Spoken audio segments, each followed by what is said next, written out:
Yeah, anyway. So let's jump into the actual content. I think Nora's talking about crazy things. Let's jump into the content here of the actual thing, if I can even find it. Give me just a second here. And I hope that the screen share is going to be nice to us, but I'm a little bit doubtful. And if worse comes to worse, you may just have to do it. But let's... Oh, here we go.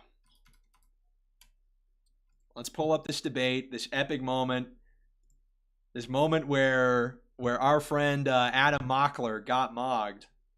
Let's jump right into it, everybody. And I think, yeah, perfect. I think we see it just fine. I want to see even if I can make us a little bit bigger. I'm not one of these Discord kids, dude. I was never one of these people that did Discord debates.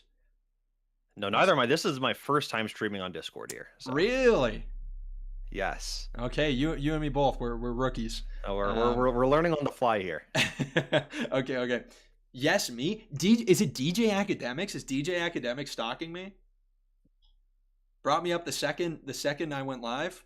Very interesting. Yeah. DJ Academics. Your first fan. Yeah. Well, DJ Academics, he's prolific in the rap space, I think is what he's most well known for. Maybe we'll react to that afterwards, but hey, let's start this. Now you're saying he's the most corrupt president. I say we'll watch the intro. No, everybody's seen the intro. Which part do you want to jump to first? I think Sarah's will be fun to react to. We can react to Miguel too. What do you think? Yeah, let's do that. Sounds good. Let's do Miguel and then Sarah. Perfect. Oh, and pause real quick. Yeah. I just want to give everyone some context here. So Miguel goes to UC Berkeley as well. He's probably my best friends. He is the chair actually for our California College Republican state organization. Let's go. So Miguel's fantastic. Yes.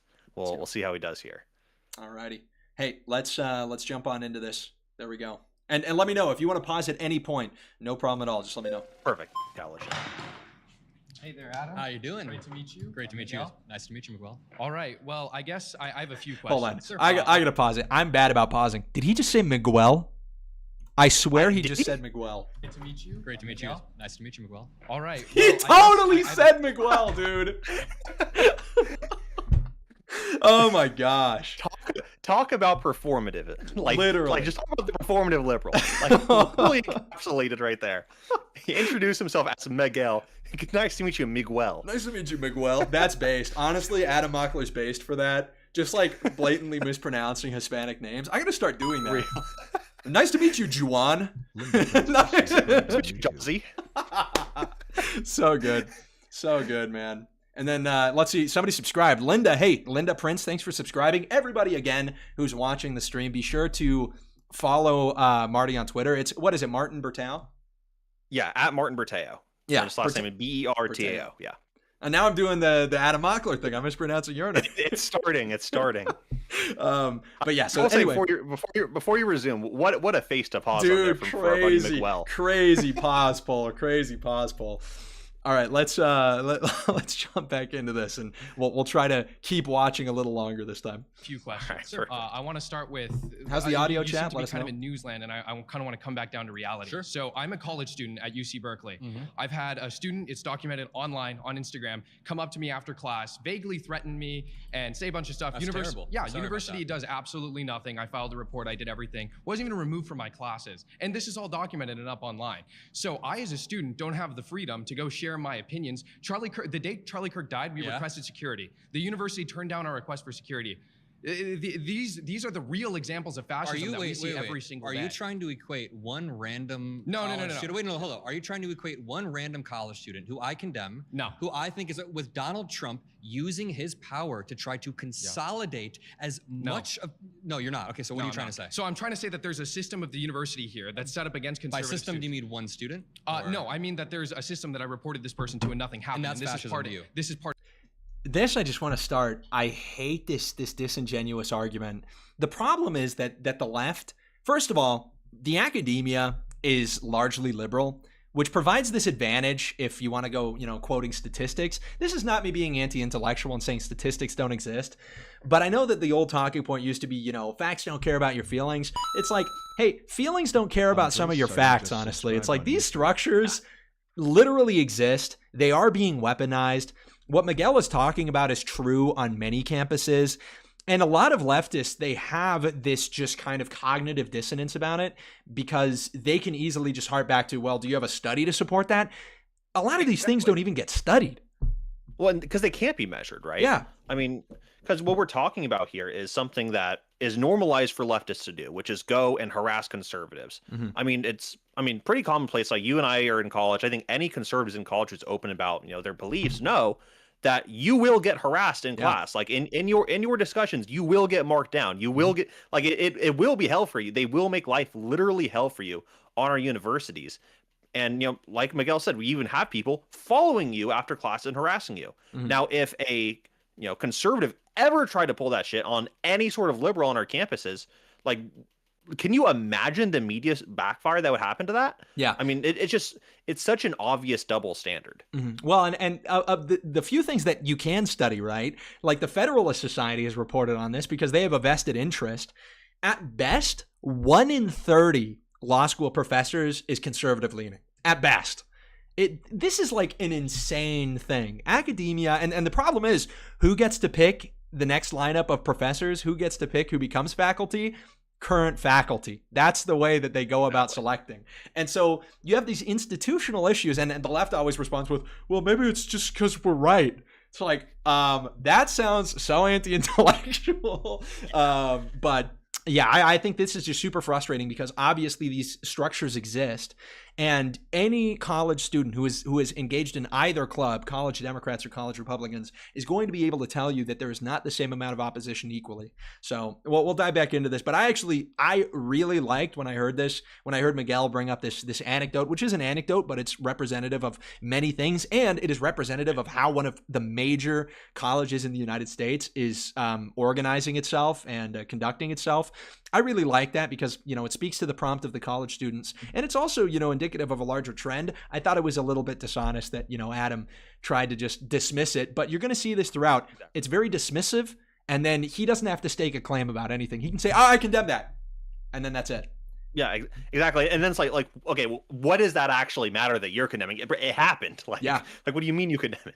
Exactly. And then, of course, if a Republican, as many did, if we condemn stuff, that doesn't matter because it's still indicative of the larger group. And it's like, you can't eat your cake and have it too, buddy. Anyway, we'll jump back. Stifling conservative speech on campuses. And my point here is, and we saw back in the 2020 election, the suppression of the Hunter Biden story. I don't think the election was actually, ballots were thrown in and it was rigged. I don't believe that. So you think you do or you don't? Sorry. I do not believe that. You don't think the election was stolen? There's probably a few people here who disagree with you. Does that worry you at all? I think it's slightly worrying, but it's slightly worrying that people think the election was stolen because they were totally off topic now, by the way. Table on my campus, I have students telling me that Charlie Kirk deserved to die, throwing up L's in my face, laughing at me. That's terrible, but you can't equate one or a few random students. You're equating the president of the United States convinced a large portion of the country the election was stolen when it wasn't. So I highly condemn these random. Okay, Yeah, I just want to ask you a question. Pause here. You're saying that this is foul. Sorry, I'm making my mind thing.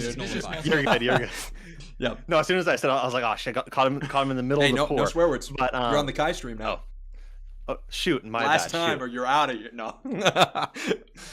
I'm joking, or am I? Anyway, yes. Yeah. So, but like this whole dialogue that he tries to get to around the election. I mean, it's so asinine because it goes back to this claim that they're again trying to make that just because you question election results that you're somehow a fascist. I mean, if anything, that is about one of the most democratic things that you can do is challenge an election result. I mean, there was nothing that Trump did in the lead up to that was actually illegal. Like, I know they tried to charge him for January 6th stuff, but he went through the legal means through our courts and trying to challenge stuff. It didn't happen, and then they tried to come up with some legal theory. It didn't end up going through, and then Trump left office once it was certified for his opponent. There's nothing fascist about that. That's what Al Gore did up until the Supreme Court struck it down. Like these are literally the same things. The only difference is that Trump just wasn't a cupcake about it and actually kept saying like, yeah, no, this is stolen, unlike Al Gore. I mean, and to liken that to fascism is just it's just one of the most ridiculous things that they can do. Yeah, because again, they are saying that because you think the election had some problems, you are Hitler. Like that is their claim. Yeah, and I would say it's like, I love that, by the way, because, yeah, at no point is he saying, no, the elections don't matter. What he's saying is, no, the election was rigged. He's saying that there was something undemocratic that occurred. We're trying to rectify that. And there were plenty of things that were, suspicious about it. This election was the one with the highest amount of mail-in ballots. There were ballots being solicited. Whether or not we agree that there was, fraud at every single machine, and the machines themselves and the technology behind them, that's a whole question in and of itself that needs to be worked out. But whether or not, we claim that, it is the case that this is an election unlike any of the prior elections. This was a particular time. It ought to have been scrutinized. Like, I think it was literally just our obligation to scrutinize it, or to hold it to higher scrutiny than any of the prior elections. And then past that, you have the media being weaponized to subvert and distract from certain stories that could have made a larger dent in the actual election's result. And this is, where we get to the Hunter Biden laptop story. Whatever the case was, the fact that this was being intentionally limited in the amount of people it would reach by these social media companies, by Meta or Facebook, that is something that is genuinely problematic. That is the weaponization of the media in order to change the result of an election, which, not to, do the whole hypocrites, not to do that whole thing. It is something that ought to have been scrutinized to a large degree. And I think maybe there was a rhetorical failure on the part of the right. But I think what's important is what you mentioned, what is mentioned later on. Trump kind of implicitly recognizes that he's no longer the president by the fact that he doesn't continue to act as president. He doesn't attempt to use the military to, to continue having a stranglehold over the country the way that you've seen many military dictatorships and fascistic coups take place.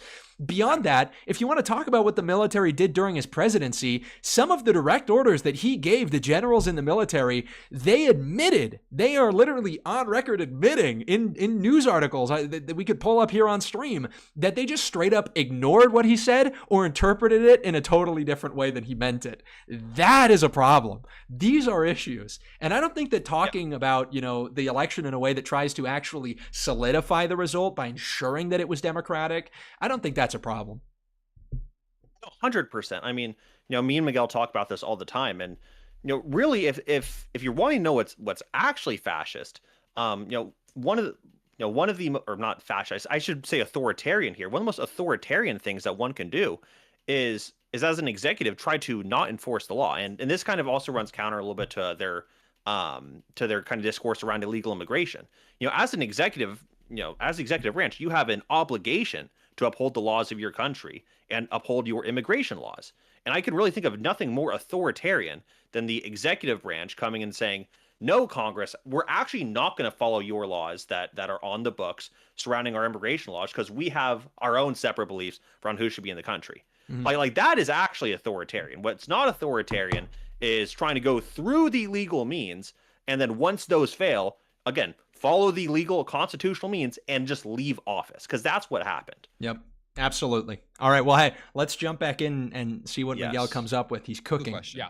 You're saying that this is fascism. Can you provide your definition of mine is nullified? This is small scale. So I would say there's a few definitions, and I think all of them are pretty Do you like valid. mine? Can you repeat your character? Actually, I want to pause because you wanted to talk about the rise of fascism. Yeah, you go for and it. That's what I have the in biggest our problem generation. Because your claim isn't that Trump is a fascist. I cracked Your claim myself is that Trump up. has contributed to the rise of fascism. Yeah, that's better. Why do all the fascist people in American politics hate Donald Trump? Why did Fuentes not vote for Donald Trump? Why did all the people who are openly claiming, Mehdi Hassan, you saw that Jubilee surrounding. I was going to say, wait a minute. Why do all these people who are openly admitting that they're fascist, why does not a single one of them support Donald Trump? They are that's obviously, where I think that Miguel, come on, like, I don't think that's a very convincing talking point.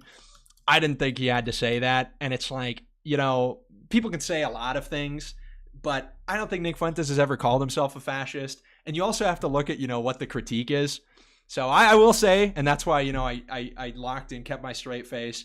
Didn't totally agree with Miguel's point there. I thought that was not very nice, but nonetheless, we'll see how it plays out. I don't know if you want to add anything, Marty. I'll just add real quick on. I mean, I do think that the whole discourse of calling people fascists just needs to stop.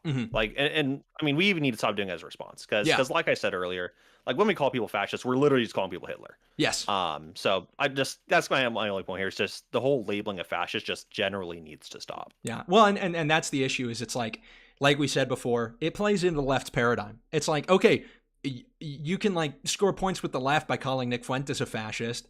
But then they're going to call you a fascist because you agree with Nick Fuentes on immigration. It's like, this gets us nowhere, and we just have to abandon the dialectic. Absolutely. Like that is 100%. Just the big issue here. And I'm glad we agree on this. Is like, this dialectic just needs to go because the right and the left are using them totally differently. Definitely. Openly admitting that they're fascist, and a lot of them do support Donald Trump. Number one, the people in that episode were conservatives. Number one, but number conservative, two, not Republican. I will say, they're conservatives. Like, I was in that episode, so I'm qualified to speak on this. And that's why I'm grinning so much, is because they're like, you saw that Miguel's like, you saw that Mehdi Hassan video, and I'm like, oh yeah. But that was, you can't even cast that episode to be a monolith. There was a guy there with a Viva Mexico tattoo who was a DACA kid. There was an Iranian nationalist who was in support of or not an Iranian nationalist, but an Iranian Zionist. Like, there was, Asian Mormon with another 10. Thank you so much, man. Oh, wow. Dude, legend. This guy, seriously. Bankrolling the stream here. Dude, I'm telling you. He really is. He really is. Well, he's filling up the Mockler Mog meter. Sent $10. I don't know if people have seen this. This is the goal we have up top. It's the Mockler Mog meter. If we fill it all the way up, it's a total and complete mog. And if we get halfway, it's a half mog. The episode was a little rough, but I think Marty did the complete mog. I tried my best from the background, but this is one of those funny things where it's like, look, that episode has been cast to be a monolith. It absolutely was not. And to refute Adam Mockler, it's like, yeah, the majority of us who were in that episode, we weren't MAGA always. I think that's the way that I would characterize it. All of us, of course, want to see the president succeed, and all of us, of course, to a large degree, see that the conservative movement as it now exists couldn't exist without what he did in 2016. And really, you can't even talk about Republican politics without talking about Donald Trump, for good or for worse, or for better or for worse. But it was not a monolith, and the majority of us had our conservative critiques of it. The problem I have is that now, and this is what we see in every single Jubilee debate, no matter what it's titled, every single question is about Donald Trump. And I think the left has to start to realize, if the right begins to veer away from Trumpism or MAGA always, they're going to have a real issue of a talking point. Because their only thing right now is character assassinating Trump, and it's not addressing conservative policy or ideology. I don't think they're equipped to do that, and I think your interaction actually pointed that out. Right, and I know people kind of have on the left a lot of discourse about how the Republican Party is going to fall apart after Trump and there's going to be no leader. I think it's actually a lot, there's a much bigger critique to be made of the Democratic Party, of where they're going to go post-Trump. Because like you just said, like pretty much their entire party right now is just hating on Trump, is saying that he is literally just Trump is bad, Trump is fascist. Like that is right now the messaging of the Democratic Party. Their messaging isn't surrounding any sort of policy or any sort of vision for America. Their vision for America is just no Trump. And then when 2028 rolls around and there's no Trump, what then? Are they going to try to paint JD or whoever our nominee is as worse than Trump? Because I don't think that's going to work. Because like I said, they've spent the better part of the last 12 years or 10 years of politics literally just bashing on one guy. Yeah. And I don't know if people are going to buy this whole, this next guy just so happens to be worse argument that they're going to try to make. Dude, that's so flipping real. And I can't wait till we get into your part, because that's when you realize it really is just talking points, and they're really just all about Trump. So let's keep 100%. Watching it. But also, what about the Politico story that released? Okay, so now we're changing the point. No. I understand. You need to change the point. That's I'm not changing the point. You asked. No. You asked me, unless you want to contain it to one Jubilee episode. Let's go to the. Let me finish. Unless you want to contain the people we're talking about to one Jubilee episode, young people, not only young Republicans, but young conservatives, sure, they are turning to fascism at a high rate. Do you condemn what was in that group chat? What group chat? Oh, the YR Politico group chat. Yeah. I would personally condemn what was said in that group chat. And what was said in that group chat? Wait. Can you tell me what was said in that group chat? Yeah, so they described black people as watermelon people. They said they love Hitler. They said a lot of things. things. What do they say? Pause here. Dude, I do need to come lock in so hard. Yeah, I peeked in the back, but we'll come to Miguel's defense here a little bit because we did talk after this too, and what Miguel was about to say before Adam cut him off was he was gonna, and I don't necessarily even agree with this, but it's a lot better than what he said. He was gonna say, while I may personally condemn them, I don't, because that's it wasn't reflective of any sort of actual beliefs. Like that's what he was about to say. Yeah, and I think that's actually a pretty fair criticism that most people can have, is that the left has since that group chat released tried to characterize pretty much the entire youth right wing as being literal Nazis, and I like that distinction needs to be made that these were comments made in jest. A lot of them were taken in context. I think the main comment that people pat on the front lines of Peter saying I love Hitler, that was taken out of context, because what Peter was really saying was someone said, oh, I'm an endorsed most far right guy, and then he made that joke. That is very clearly not Peter saying that he is a literal Nazi. That's him making a joke in a group chat. And I think that to say that like that group chat is indicative of a entire youth generation being emboldened by Donald Trump is one of the most just disingenuous thing ever. And it does go back to that conversation we were having earlier about what narrative they're trying to paint about the Republican Party. They're trying to paint the narrative that Donald Trump is a fascist like Hitler, and that he's making the youth of the party think and actually start to like Hitler. Like that is the narrative that they are trying to play into here when they do stuff like this. Yeah, no, 100%. And it's something that, I don't know, it bugs me so much because, and it is so true, these memes that you see where it's like the average, liberal white girls friend group, and it's like all white girls, and then the average online racists friend group, and it's all like it's this beautiful rainbow of people from all over, right? Because frankly, people don't like to admit it, but Hispanics, they do comprise a large majority of the white nationalist population. It's very interesting. But this is, of course, a little bit in jest. I don't believe that any of the people there in that chat were white nationalists. And again, yes, jokes, but also, they were saying that they were going to send the other person in the chat to the gas chamber. Okay, they said this to the other person in the chat. Like, you're going to tell your boy that you're like, oh, I'm going to touch you or whatever. It's like, I don't know. There's a lot of these different weird examples I can bring up. It's so clearly a joke. Yeah. Like when you tell someone, like, I'm going to touch you, are you joking about rape? Like obviously not. Like, that's obviously not what the, what the proper extension of that is. And it's such ideological hoops that they have to jump through to take this group chat and then make this broad characterization of the entire youth wing of the Republican Party being radicalized. Yeah, no, absolutely. And it's truly frustrating because you see the way that they actually engage socially, and it is very destructive. It's like the left will cut off family members. The left, and this is like proven. There are studies. Michael Knowles on one of his bar fight episodes, he talks about this with I forget the name of the guy. He was on another Jubilee episode, but it's like liberals are far more likely to cut off members of their family over political disagreements.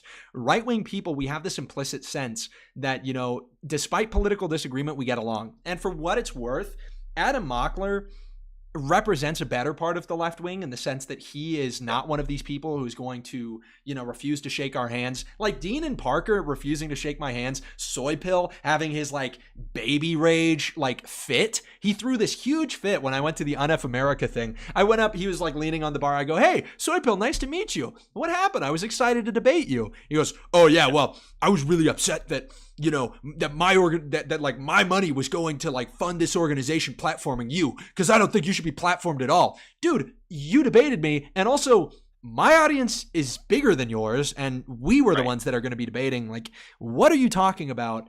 And he refuses to shake my hand. Soy Pill. Yeah, Soy Pill. You know that guy? Okay. I think Miguel did a debate against him on Venezuela. In Venezuela? That's so keck. Yeah. That's so based. I want to do a debate in Spanish. That's my goal for the new year. Oh, you I want to to be Spanish? able. Yeah, dude, I served a mission in Argentina for 2 years. Oh, right. That's right. Dude, that's why this Venezuela thing is like, it's really got me hyped.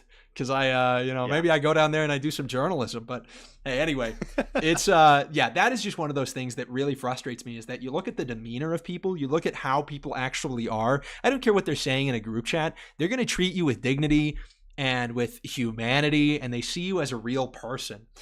I know it sounds maybe a little bit like juvenile to obsess about handshaking, but the reason why I talk about it a lot is because it's representative of how you're perceived. A handshake is just the simple like mutual agreement, and it's a sign of respect that costs so little that when it itself is refused, it shows that you are not even, seen as a human being. You are not seen as a person by the people who you're talking to. And there is nothing more promoting of violence against others than their own dehumanization. And that, by the way, you want to talk about fascism or whatever, the dehumanization of opponents, that is a real thing. And the left does that routinely. So. Yeah, refusing to shake someone's hand and like you said, the whole "I'm not even going to platform you," that is far more dehumanizing than Trump calling you a nickname. Yeah, like the two aren't even on the same wavelength. Mm-hmm. Yeah, absolutely. Well, hey, let's jump back into the rest of this debate and see how Miguel cooks. They said if you don't vote for me, you're getting sent to the gas station. Okay, wait a minute. And these weren't just young Republicans. These were like 20, 30, 40-year-olds, okay, can correct? I respond? Were there any 40-year-olds in that chat? No, I mean, don't quote me on this, but I'm pretty sure the oldest person is 34. That's what I thought too. Yeah, because the cutoff for YRs, I think, is 40 years old. Yeah, like I don't know. He just kind of said that, and I'm like imagining like these actual like straight up like adults and whatnot. It's like, no, most of them were like, kind of in graduate studies, I think, or most of them were in their 20s. Mm-hmm. Anyway, we'll keep going. No, these were 20, 30, 40-year-olds, and some of them were state senators. Yeah. So younger people seem to be inclined towards fascism. You can respond now. Sorry. Okay, younger people seem to be inclined towards fascism. Yes, and all these people don't like Donald Trump. Those were young Republicans, Let me dude. finish speaking, okay? Yeah. Okay. So it was a reaction. You've been eliminated by the court. All right, thank you. That was good. dude, I feel bad. I had to vote you out, dude. You threw the Mehdi Hassan debaters under the bus. Sorry. No. Well, let's. There I am. Hey, look at that. Right, thank beautiful you. shirt, by the way. High spotting. Yeah, look at me. Boom. Beautiful shirt. Thrifted. Yes. And there's Sarah. Ooh. And then I almost topple this guy. I almost like totally body check him across the room. Watch this slow-mo. Whoa, watch out. Sorry about that. Another Berkeley guy, by the way. There were 4 Berkeley people in this episode. No way. Dude, I had no idea. Yes. All right, well. Yeah, Yeah. Yeah, I was saying this is like a little Berkeley takeover. Dude, literally. Total control. Yeah. All right. Yes. Berkeley occupied government bog. Real? All right. let's see what Sarah's cooking up. I'm Sarah. This was the funniest one in my opinion. This was hilarious. Yeah, this one was really funny. And she's the only one who could have done it because she's a girl. I'm a lot more concerned about the rise of violent left-wing rhetoric among Gen Z than so-called fascism, because I'm sorry, if you think like that chat was any sort, like that meant that fascism is on the rise, it's like you've never been at Call of Duty lobby. Like it's called making edgy jokes. Okay? Wait a minute. You make those types of jokes? I don't personally, but like that's like every young man ever. Yeah, and then this is where Rosehurst just fed post baiting. Dude, like, literally. Who here has said the N-word? What? Yeah. By raise of hand, who here has said go to the gas chamber? It's like so goofy, bro. But what I wish Sarah would have said, she should have said, I don't, I'm a girl. Which would have been the best defense. But let's see. Raise your hand if you make those types of jokes. Like, okay, so no one will actually admit it because it's kind of weird to make those types of jokes. Everyone makes those. I think the Hispanic guy raises his hand. That's based. If you've like never been. Does he actually? That's my I think so. Yeah, let's see. And that means you have like. Okay, so no one will actually admit it because it's kind of weird to make. I don't know what he said. He was like, those types. I think he said, "Who's gonna admit to that?" or something like that. Everyone makes those types, and that means you have like no male friends if you've like never been in a room where people male friends say the N-word as a joke. Like it's like my male friends. Everyone does that, and you know it's true. And it's like if not, you're probably surrounded by like homosexuals. Okay, my male friends and I tell each other to like kill themselves. We do funny stuff. Okay. Oh, that's so shocking. Oh my gosh. Oh yeah. Pause there. Like yeah. Like even amongst their like whole like ideologically pure lines of humor. So you think that suicide is funny, but saying a word isn't? Like like that. Still there's that still double standard of like this whole speech police thing, and it is indicative of their broader ideology that that just because you like one says a word or says a joke that is actually indicative of your of what you believe, but that only applies to the right. That doesn't actually apply to them. It only applies to us because they try to use that, and like you said earlier, as a means to try to dehumanize us, as a means to try to say that that when we're in power, that their lives are literally in danger. And even that goes back to what you were saying earlier too about family members cutting one another off.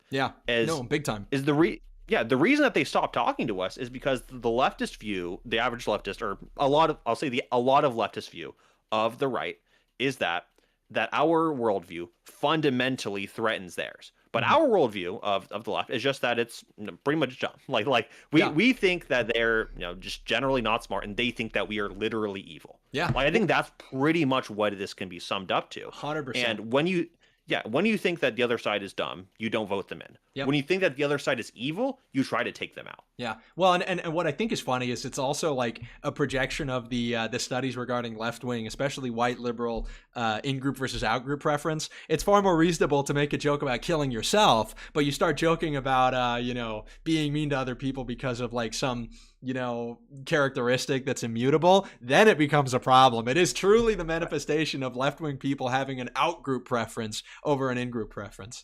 That's pretty funny. Yeah. Don't say and the difference off to the gas chamber. The difference is that young leftists genuinely worshipped the murder of Charlie Kirk and Luigi Mangione, who are people committing. I'll be fair. I don't know if they worship the murderer of Charlie Kirk once they found out what he looked like. There is maybe an aesthetic element here to their morality. If the guy's not attractive. Clavicular, vindicated a little bit.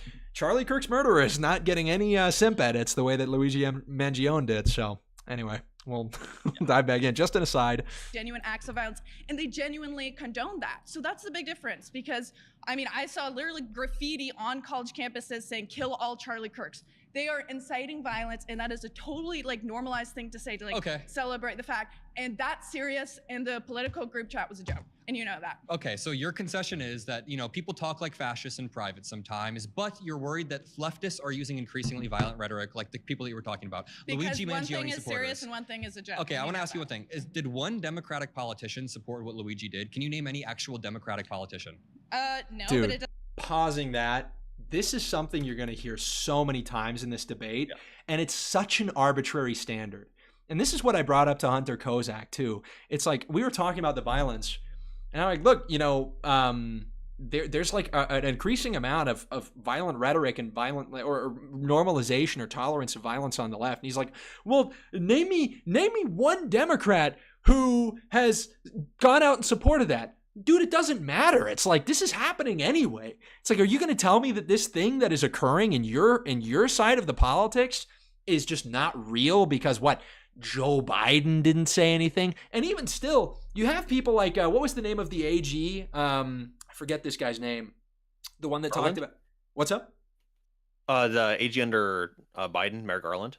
No, not Merrick Garland. The one that just won in I forget where, that was talking about. Oh, Jay Jones. Yeah, Jay Jones. Virginia. You have Jay Jones who literally is talking like this. But even still, this is just like something that to me is such a ridiculous standard. Because again, Trump called Hillary Clinton a fascist.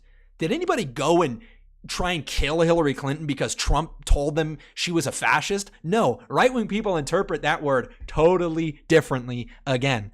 Left-wing people are going to use it as like an excuse for violence. And even if it's not coming from politicians, the base of the left wing, especially among young people, is becoming much more tolerant of it. But I would say it's less so about the specific words, and it's more so about ideology. Why do you think the Black Lives Matter riots occurred? It's because people were being told constantly that there is a systemically racist system in the United States, or rather that the United States is systemically racist, not to be redundant.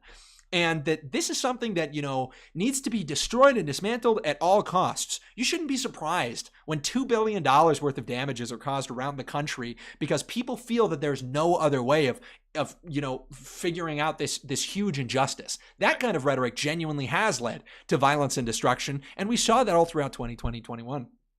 Yeah, absolutely. I mean, like when he, goes this line of, oh, have you seen a Democrat politician supporting it? Actually, yes.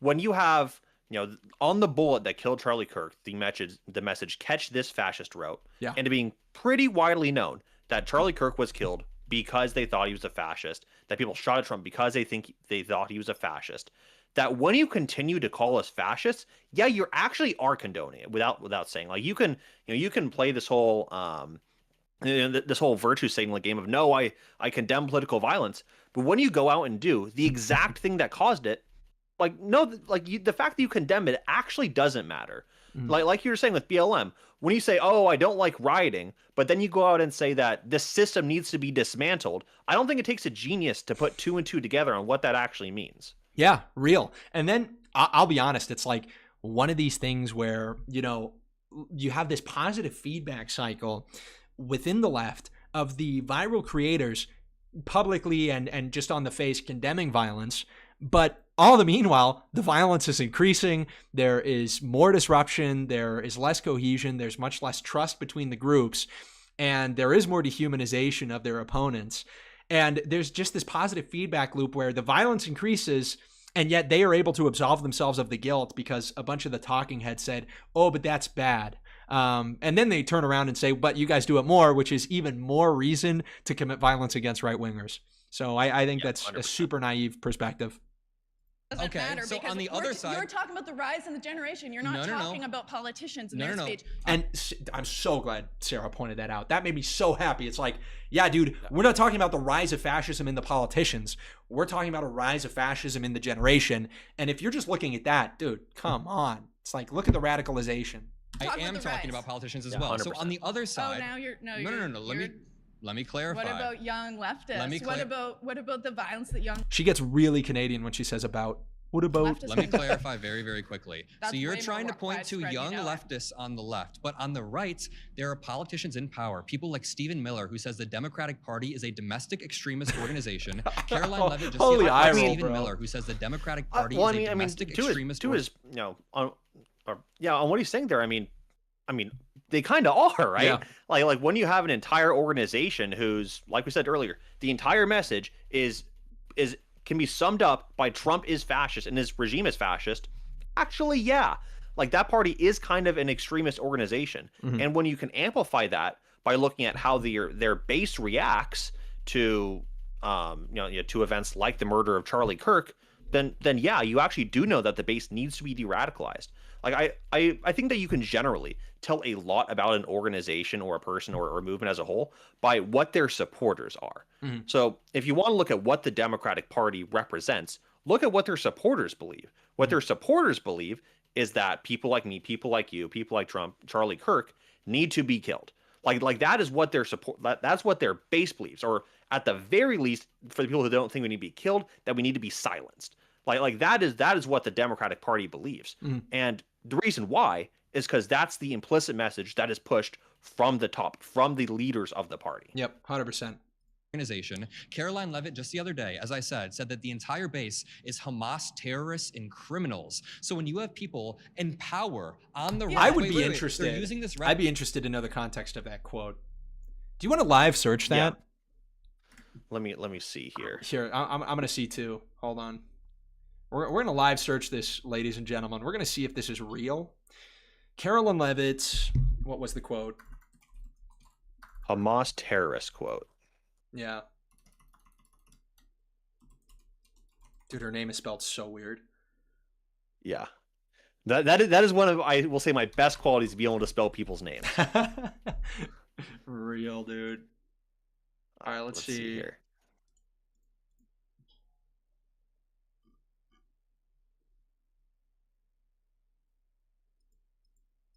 Well, all of the initial searches are just bringing up the quote here.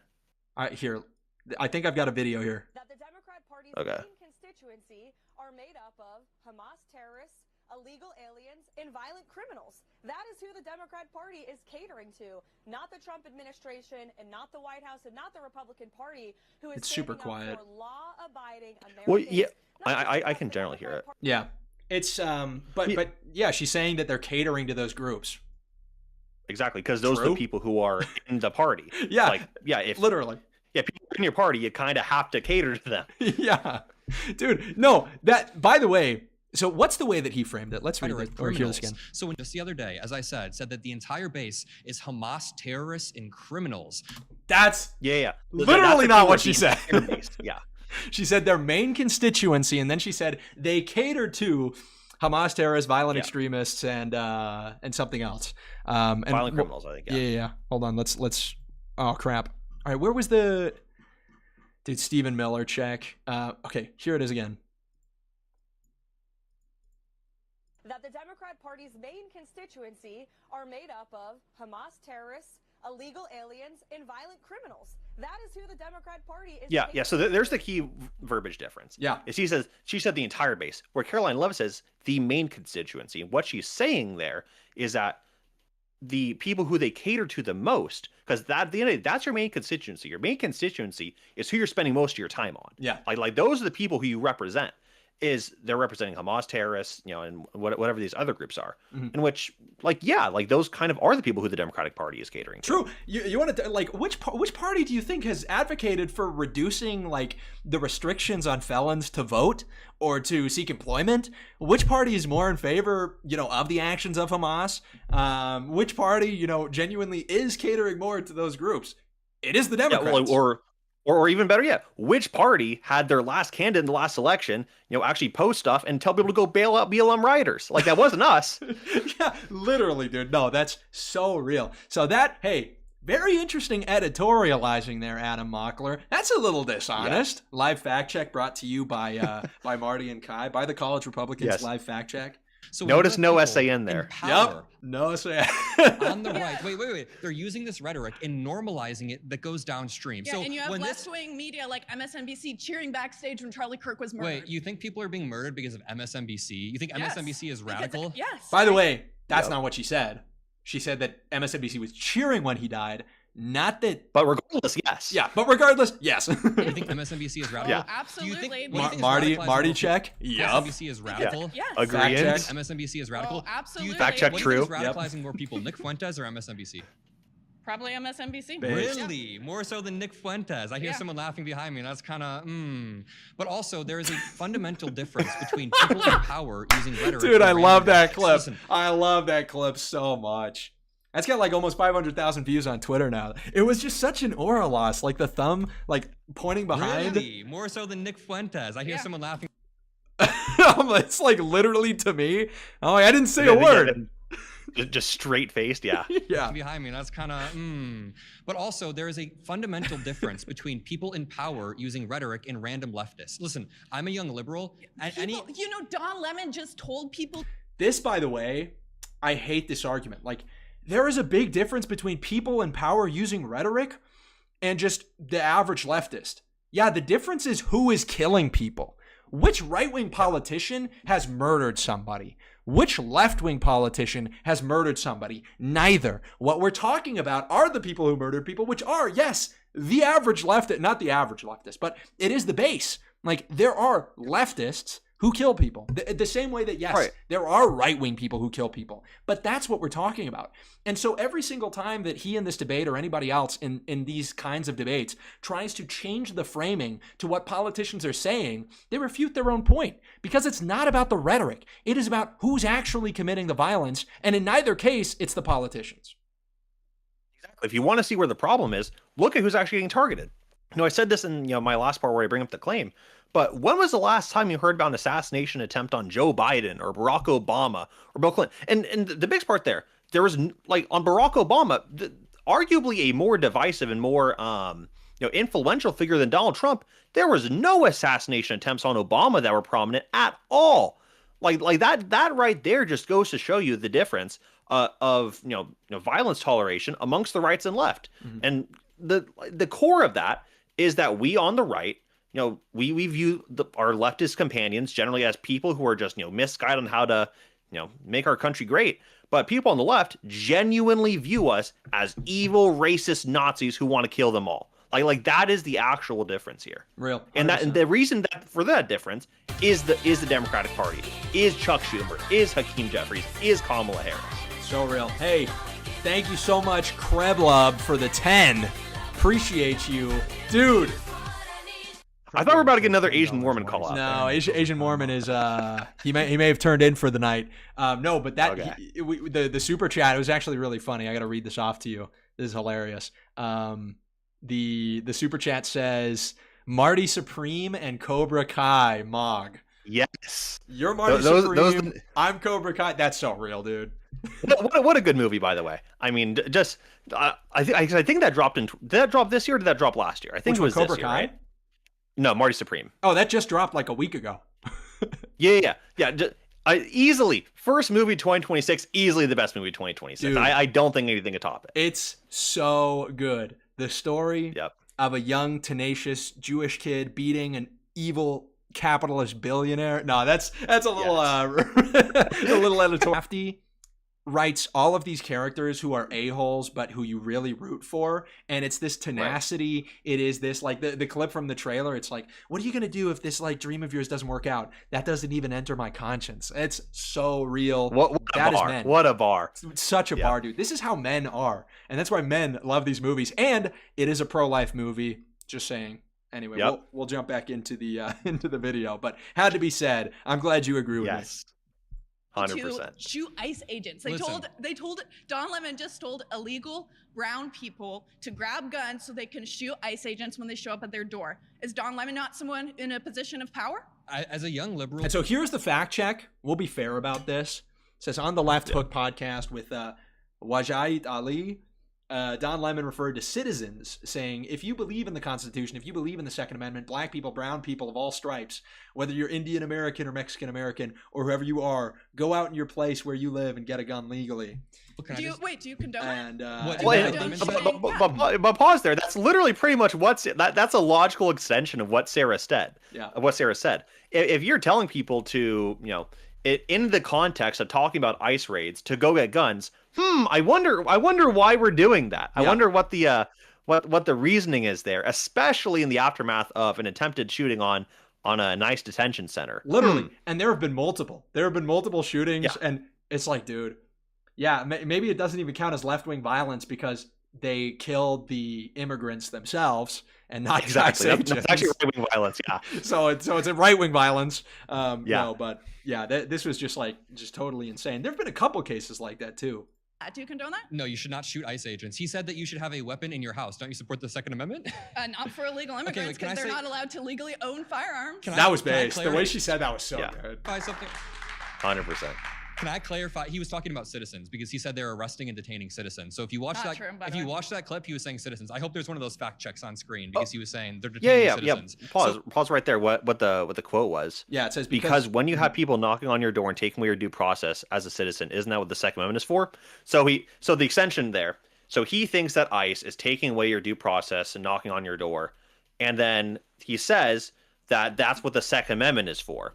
That's literally just a straight jump of you go out and shoot ICE officers. Like that actually doesn't take much editorializing to get there. That's literally just what the guy is saying. Dude, literally so real. But no. But it's more nuanced than that. Yeah, and this, exactly. And this definitely does not increase the amount of violence that we have in our politics. Is saying that you should prepare, get a weapon now, prepare for when the ICE agents show up. Yo, Brenosh, thank you for the 5. Love this guy. Dude, I think this was from before when he did the I just heard some laughing behind me. Sent $5. He says, He says Adam Mockler confirmed schizophrenic. Could be. You never know. If you watch that clip, he was saying citizens. I hope there's one of those fact checks on screen because he was saying they're detaining citizens. So really quickly, citizens wouldn't need to be shooting ICE agents either, I don't think anyone should shoot ICE agents, but he was number one. I'm not Don Lemon.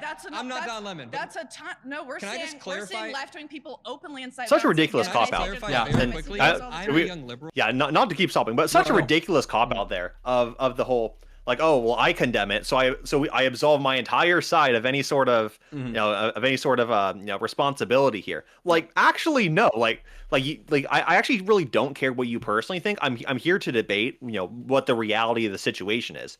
So you can't just come up here and say, oh, I don't like it too, and then we just don't get to talk about the impact of it. Well, yeah, and this is we'll jump ahead a little bit because we're going pretty late already, and we got to get to the debates that you and I had.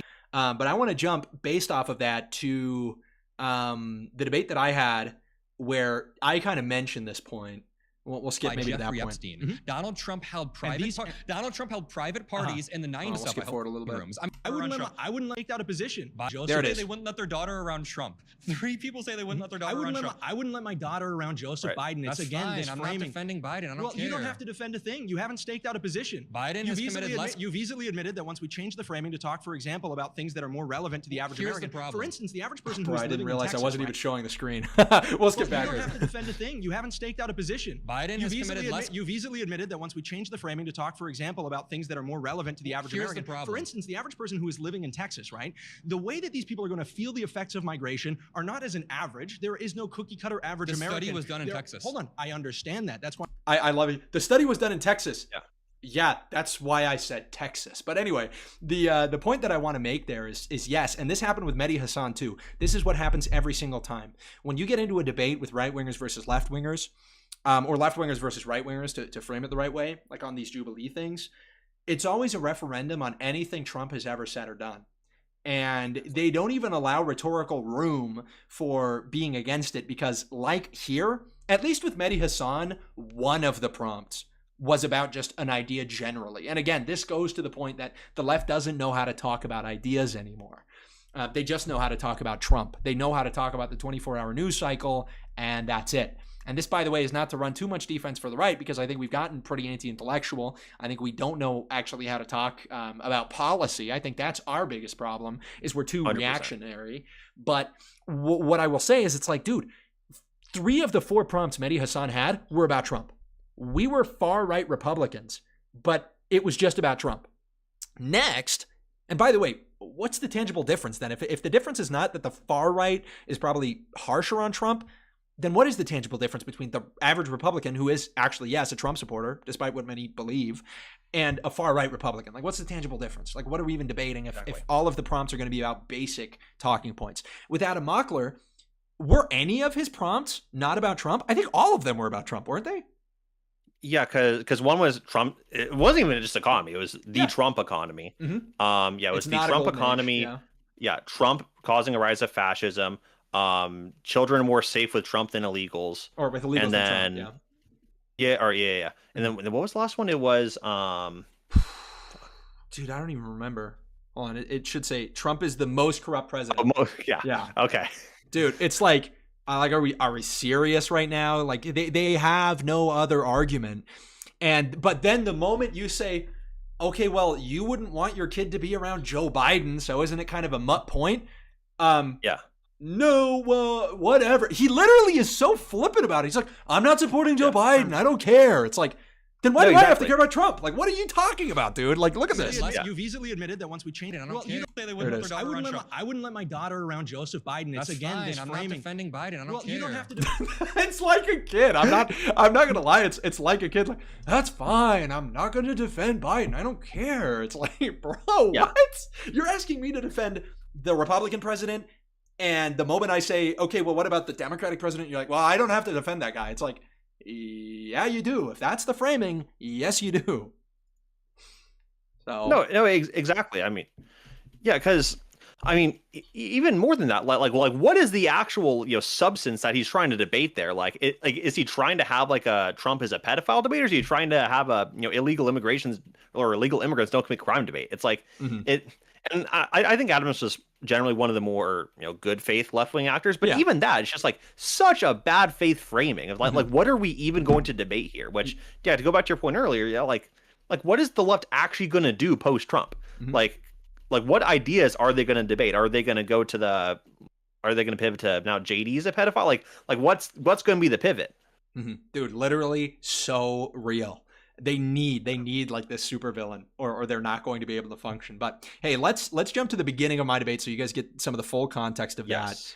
And then I'll kind of expand on the point that I unfortunately was not able to make, and I'll expand it a little bit. What's up? Good to meet you, man. Great to meet you as well. I'm Kai. Adam, I think I like what you're doing rhetorically. It's a very interesting strategy. Where do you disagree? Well, I disagree in large degree with the frame. Yo, Blake B. Thank you for the super chat, big guy. Oh, man. What a kind guy. That's the Blake from the video. I think. That's Blake. That's Blake Bordeaux from the video. The GOAT? GOAT. He sent $5. He says, W stream. two Chads, dude. Okay, I'm gonna cut from this. We'll get our timestamp. We're at 55 minutes. I just want to show, because there are some other moggers in this episode that few people recognize, but real ones know. Honestly, this Asian guy kind of mogs. I'm not even gonna lie. Yeah, Loki. That jawline is kind of crazy. Dude, it is kind of nuts. He's kind of like the Aryan of the East. But you'll see in just a second here. I think is doing. So there he is. Look at that chin. Look at that jawline over here. This guy, total Chad. When did he come up and talk? Yep. Was that at the very beginning? I don't remember. I think he might have been more towards the middle.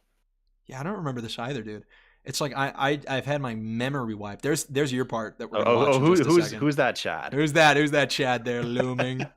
Or what was it? Was it like right after me or? There he is.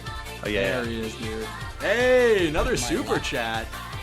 Let's flip and go. Oslin Mormon, dude. The Mormon Mafia is coming out strong today. I know. The Mormon Mafia. Thank you. Oh no, that was Asian Mormon. I read it wrong. Asian Mormon again. Asian Mormon, the goat. He's not asleep. He's not asleep. Last claim is Donald Trump is the most corrupt. Yeah, let's just see our boy Mog real quick. There he is. Effortlessly gets to the chair. Nice to meet you.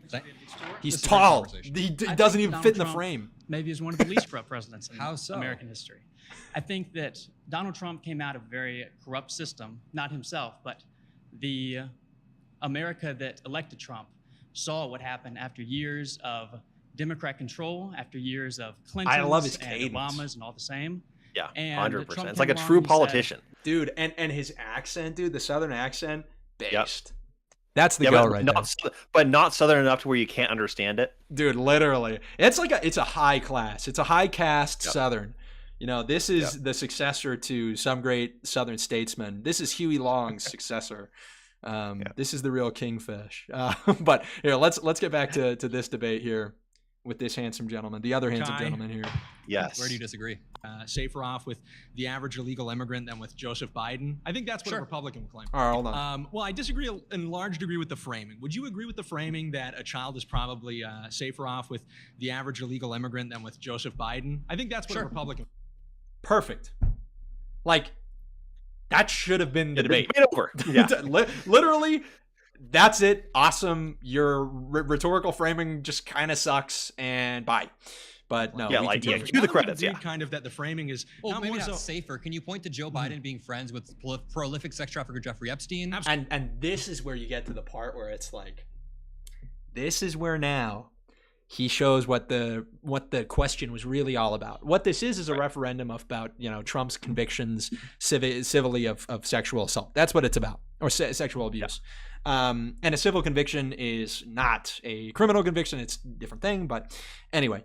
And also this idea that, Joe Biden is so far removed from Jeffrey Epstein. It's like, dude, are you familiar with what Hunter Biden did?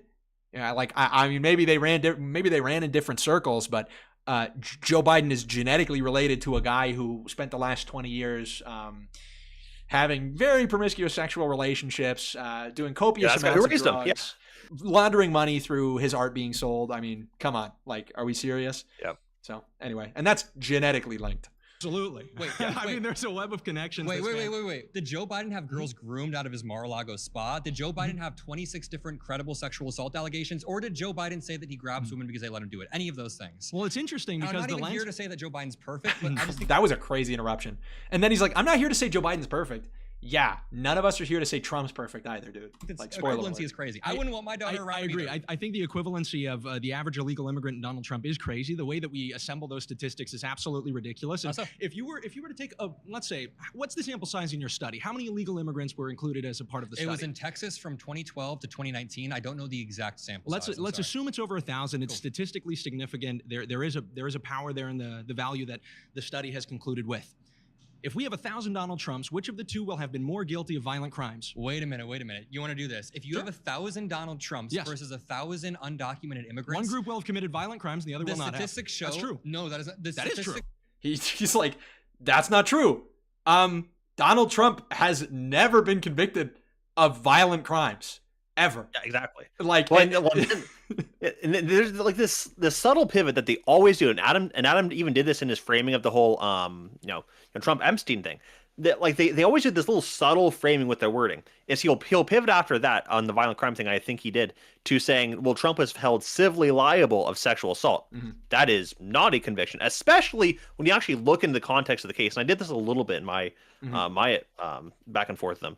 But the context of the case in which they had, I think for the sexual assault, civilly liable, that extend the statute of limitations, try it in a different area, I think, from where they originally were going to try it in, just so they can get a favorable jury pool. Like, and again, it wasn't even a criminal conviction, which there is no statute of limitations on, I don't think, for rape. Yeah. So, it's just such a false equivalence that they always do, and there's these little wording tricks that they do to kind of really like shape the narrative. Well, it's the perfect example, right? Is what he did with the Carolyn Leavitt quote.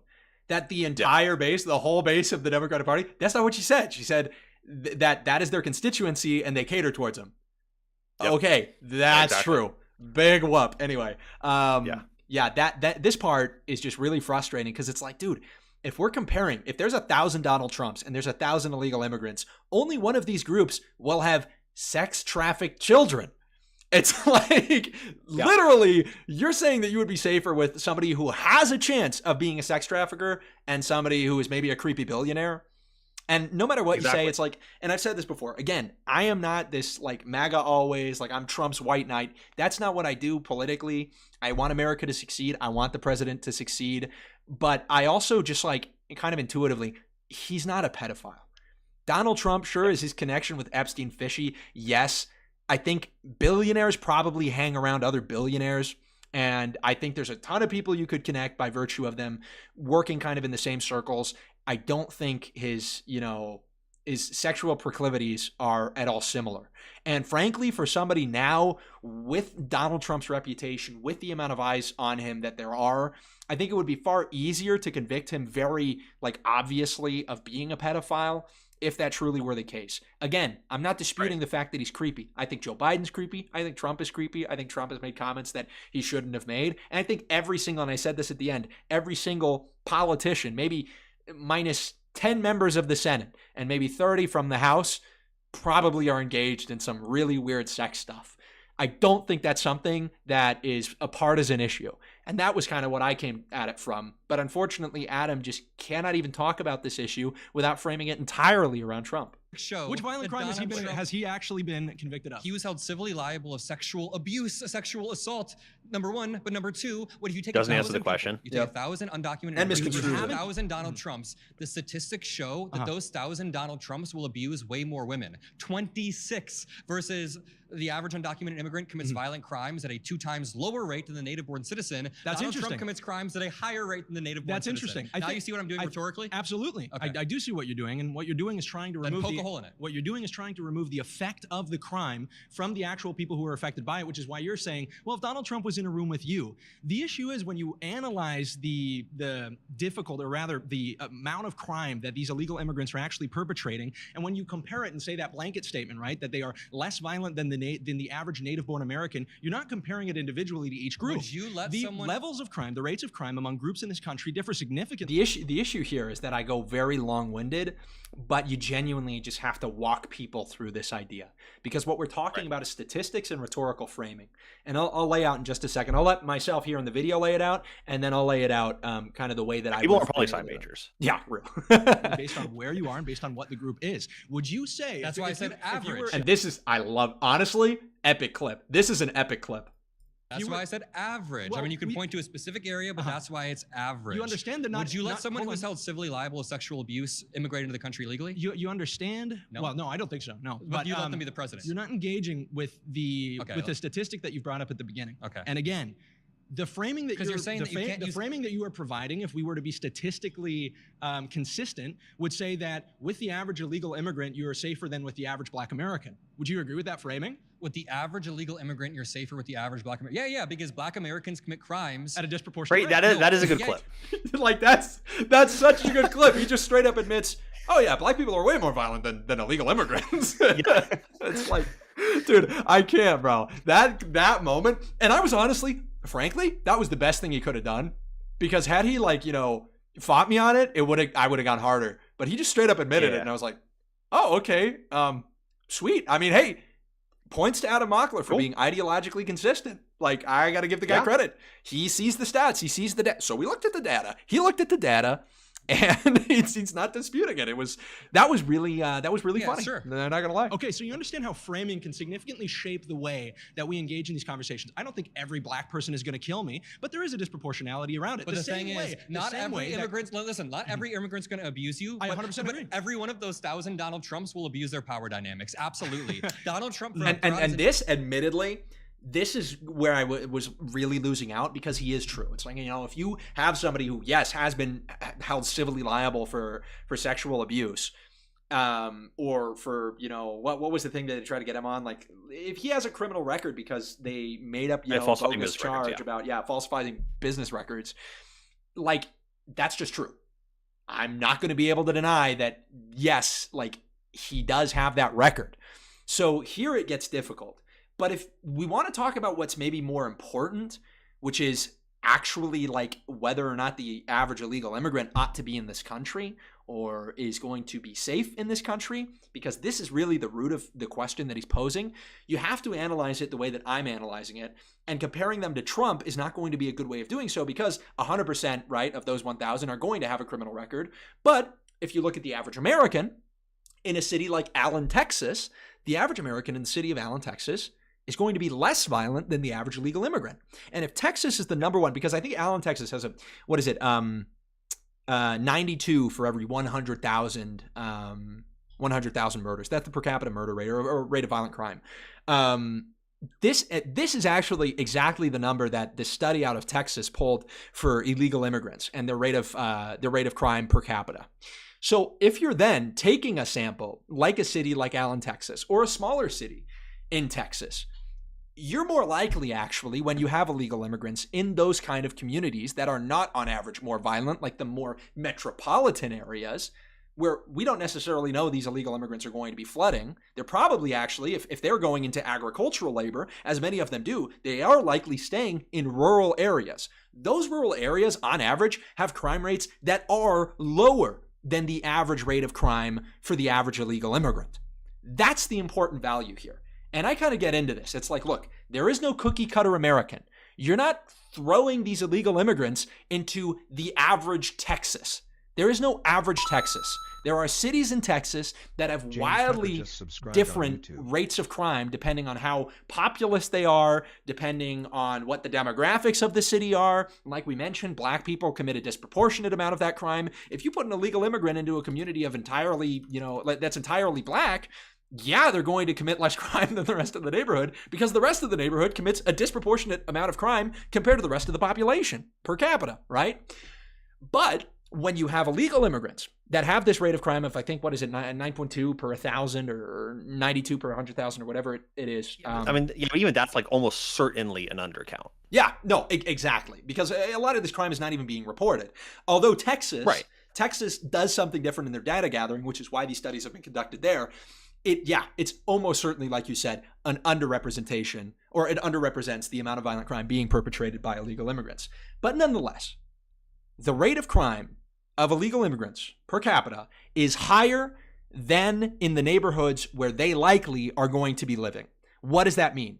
It means that the average illegal immigrant, yes, relative to where they will be living and to the communities they will be in, is going to be committing more crime. Which means that the argument he's making is irrelevant to the average rural Texan voter. Now, look, if you live in Dallas, if you live in El Paso, yeah, the rate of violence is much higher. If you live in, Nashville, or no, not Nashville, what are these, Memphis. If you live in Memphis, Tennessee, yeah, you're going to have less violence if you import illegal immigrants. But that's not the way that immigration works. You can't just take a statistic and throw it at this average and say, well, the average is going to decrease.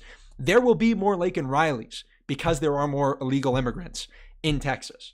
And that's the problem. Aced. Yep. Anyway, that was just the thing I wish I could have said to him. but I got voted out in a super cringe way. Anyway, we'll keep watching. Entire life. And none of them will commit violent crime Donald the way Trump that illegal throughout his immigrants do. entire life is somebody who has abused every power dynamic available to him to prey on girls. Would you let your daughter in the Mar-a-Lago spa if it were 2001?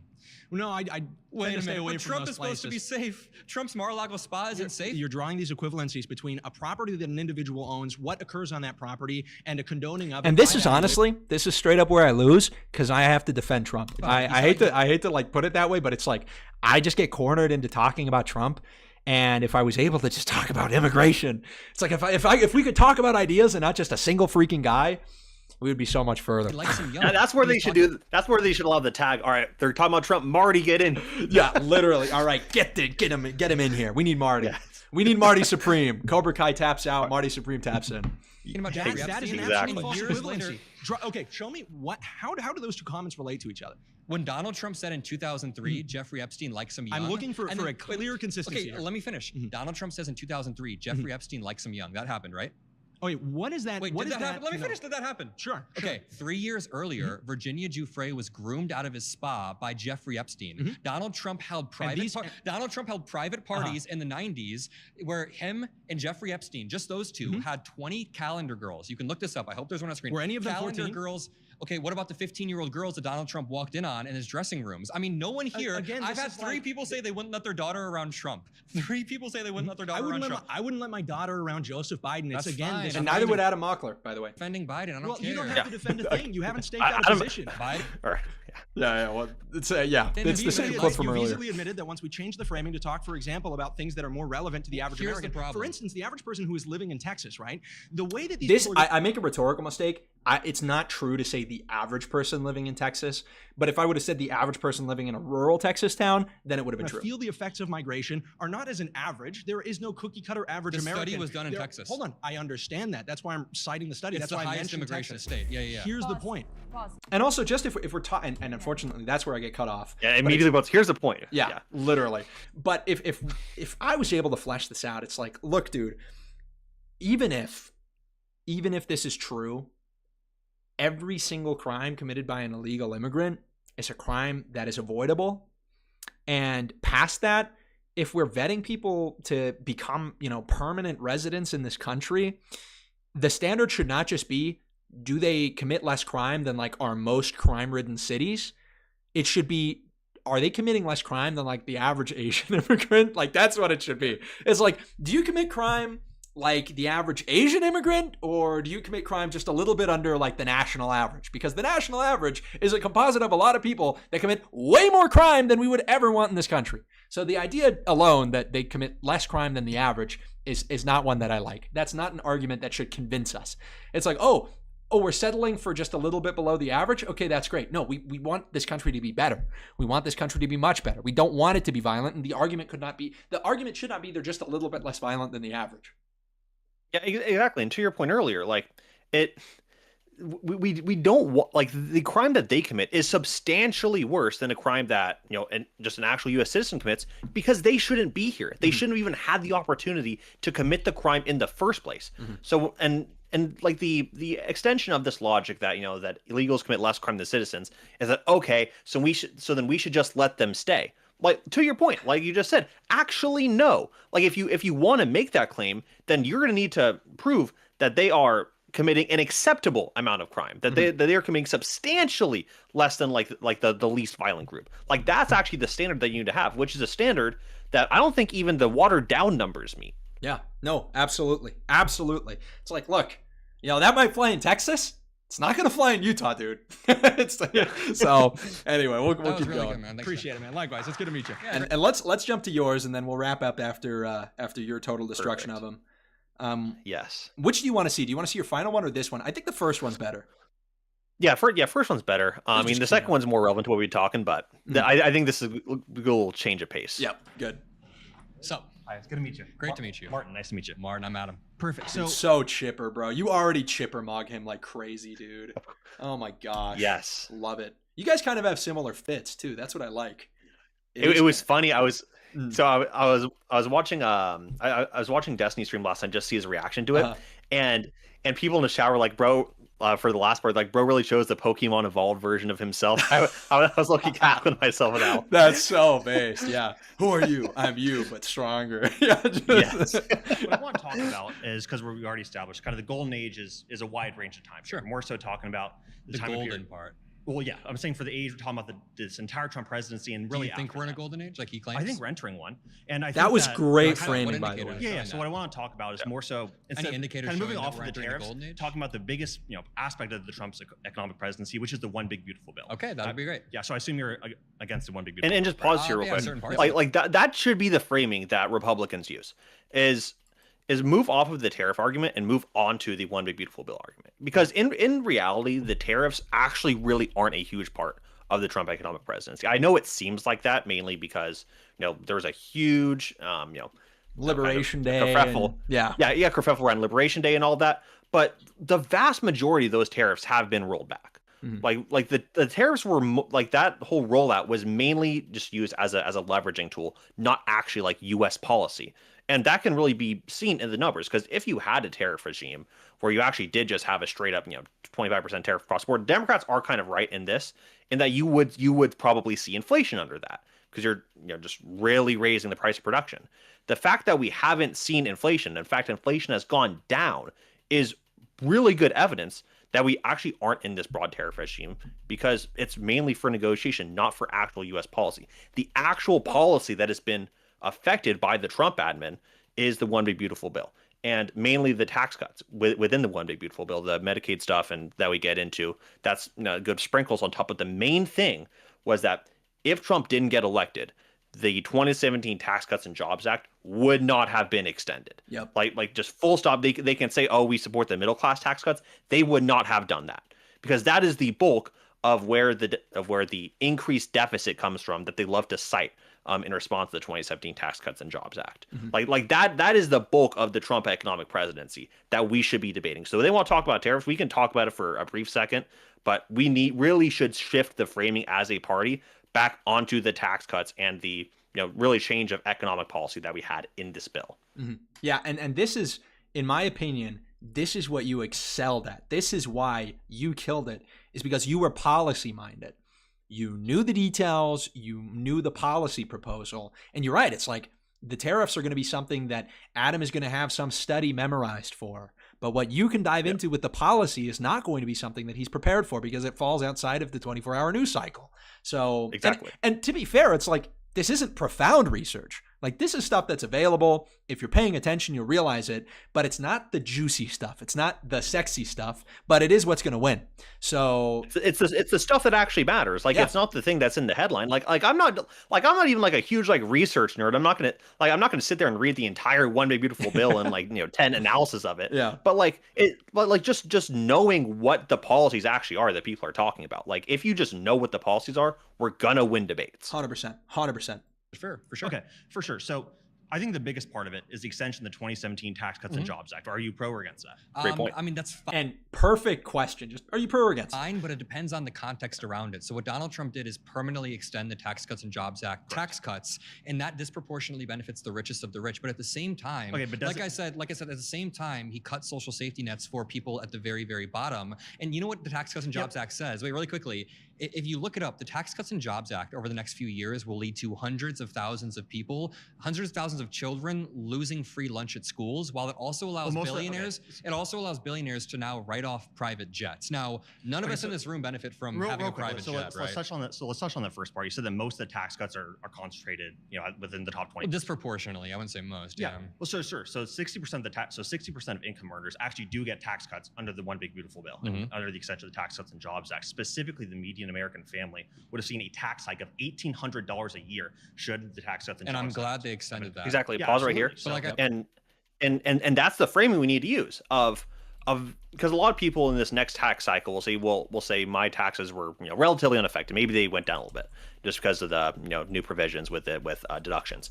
But the analysis that needs to be done is, okay, if we didn't extend it, then what would have happened? Because if Trump didn't get elected, that's what would have happened. Your taxes would have gone up. So the level of comparison needs to be, all right, what percentage of the income are you paying now versus what percentage of your income were you paying in 2016? Yeah. Because like that's the actual level of analysis that matters here. And he brings up this point also. I didn't bring this up kind of in episode because it's more of a broad concept. Or it's not a more relevant concept to this.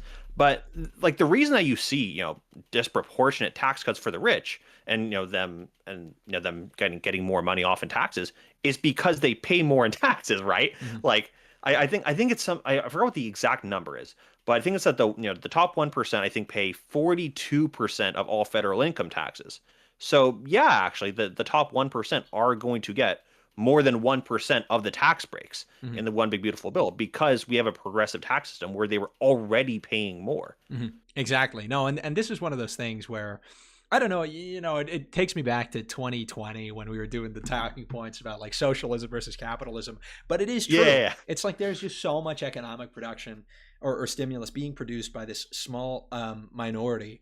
And you're right. It's like if they are being taxed progressively, we can only expect that we're also going to see what looks like favoritism occurring because it's unfavoritism in the status quo. So anyway, we'll jump back in. Yeah. Real quick. Not to be like, not even that we as a movement need to be like super boring or anything. Like me myself, I'm actually more of an immigration guy than I'm an econ guy. But it is still important for us as Republicans, conservatives, like still eat our vegetables sometimes. Yes, right? Like absolutely. We still need to be grounded sometimes in some of this important stuff. 100%. And that's I got to brush up because it's been so long since I've had to talk about this stuff. I've debated Republicans for so long trying to like push us further conservative that now it's like a Democrat comes up and they're like, I want, socialized healthcare. And I'm like, whoa, I'm going to have to like, boot up, the single payer, healthcare arguments that I had. From let me pull this doc real quick. Yeah. Yeah, literally. Yeah, all right. I said the context matters. When you're extending that, but you're removing social safety nets and allowing billionaires to write off private jets. Listen, people in this room and this is will benefit this a is lot where more. he hits his dialogue tree. He said this twice now.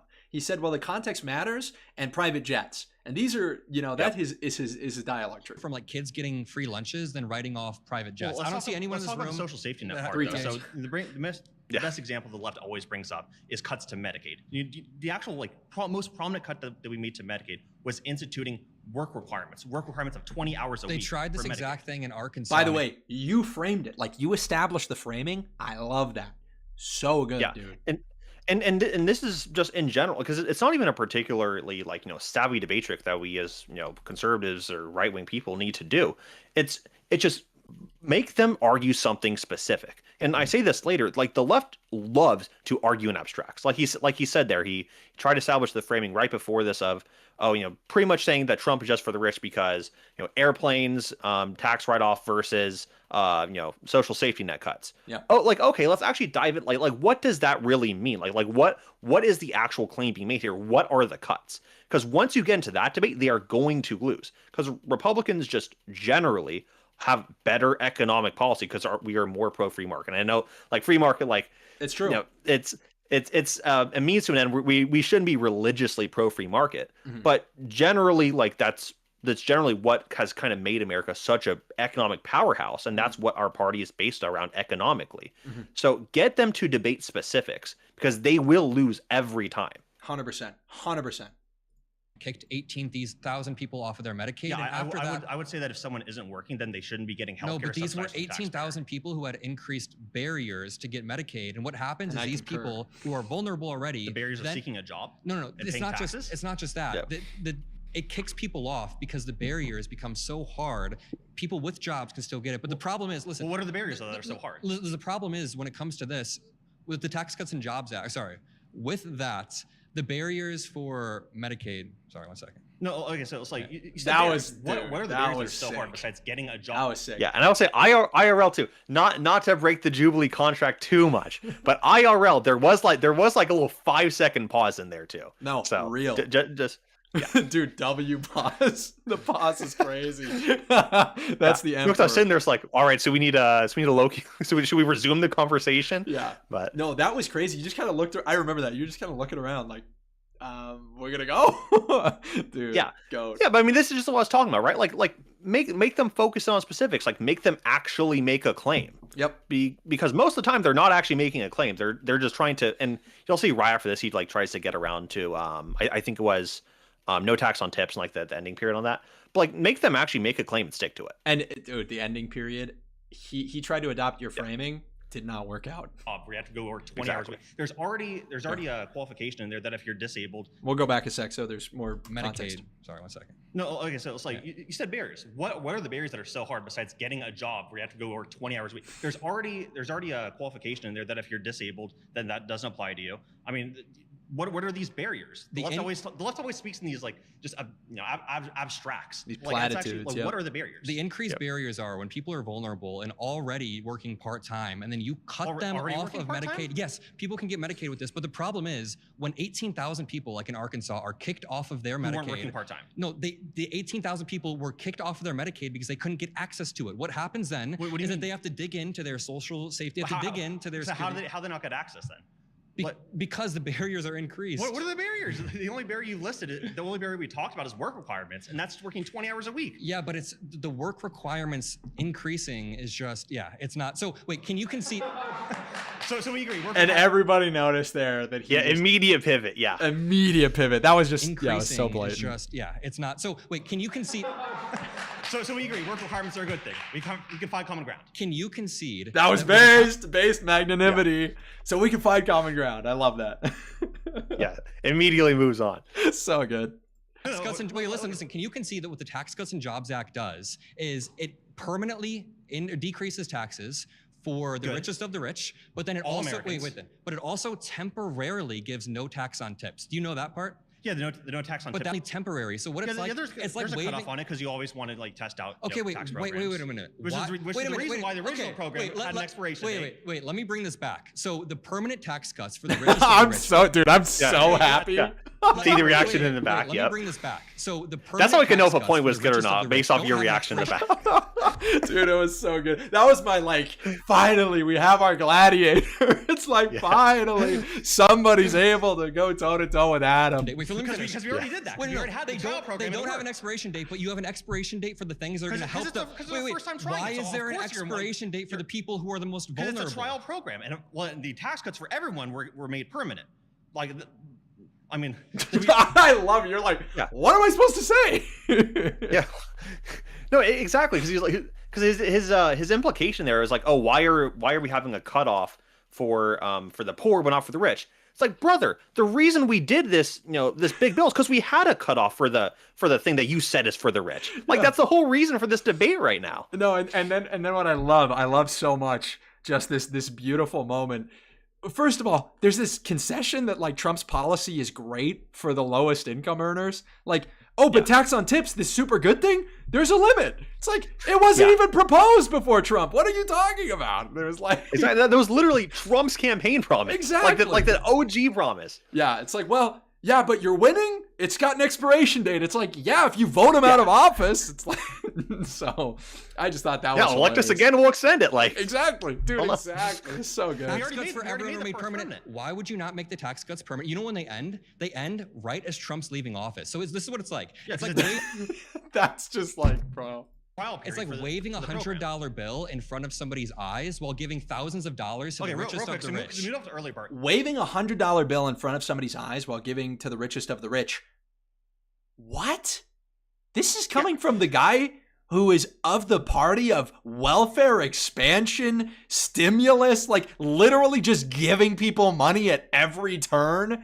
I think the most impeachable thing concerning Trump in this respect is the platinum plan of billions of dollars to the black community. Maybe that's waving or the first stimulus package, I think.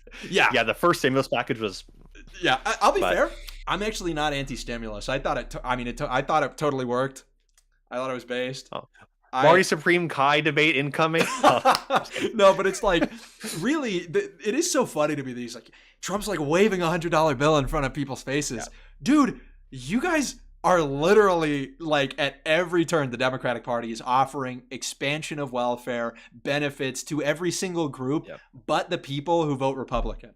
And Trump is okay, well, I'm just going to give tax breaks. Sure, maybe rich people vote more Republican than Democrat. there's also far fewer of them. It's like he's appealing to a much smaller base that is not going to provide the same electoral value as when Democrats are offering welfare and Medicaid and Medicare expansion to like millions and millions of people, and especially to immigrants. Like, who do you think is voting for, or who do you think is in favor of, giving felons a right to vote, lowering the average or lowering the legal age of voting? What's the next one? Oh, who do you think is arguing for more immigration, knowing that the vast majority of immigrants vote Democrat? Like, come on, we're talking about waving money in front of people's faces. Like, do you hear yourself? Yeah, well, and even on that point too, I think it's I think the numbers are the top 1% votes Republican, but the top 10%, and again, fact check me on this if you want, but I'm pretty sure this is true, that the top 10% actually votes substantially more Democrat than Republican. Mm-hmm. So Wouldn't surprise the implication me. from, yeah, so mainly you're looking at people in New York, just your basic millionaires in the top 10%. And it's like this implication by Adam that Trump's trying to do this as sort of a quid pro quo for people that don't even vote for him is just asinine. Mm-hmm. No, that's so real. And then you get just into the basic distinction just of the language, where it's like, so he's talking about waving money in front of people's faces, like what, their own money, like the money that they earn. It's like what he's doing is he's lowering the taxes. He's not going to be taking money from them. Democrats literally want to give you money that is not your own.